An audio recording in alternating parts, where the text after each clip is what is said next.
Eden.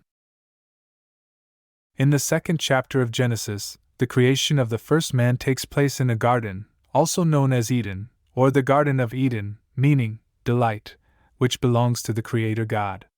When referring to this garden, it is often referred to as a paradise. The term paradise comes from the Persian word pards, meaning an enclosure, often a royal domain.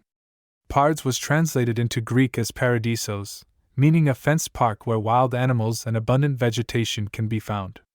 When the Bible was translated into Greek, the term was used to translate the Hebrew word gan, meaning garden.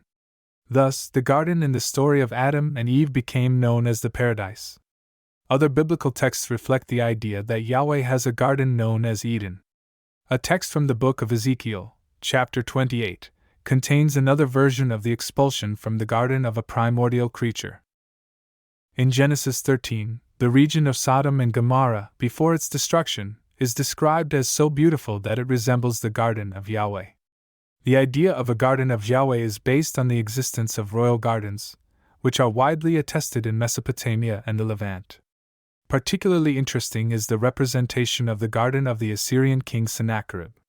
It is built around a hill, at the top of which may be a sanctuary, with the statue of a god or a king. The garden is a closed space, only accessible to the king and his intimates. Such a concept also underlies the image of the garden in Genesis 2-3. This narrative shows that humans cannot live in the divine domain and must, therefore, leave. The Hebrew Bible does not contain a text expressing the idea of a return to the primordial garden. Men and women are called to live outside of the garden,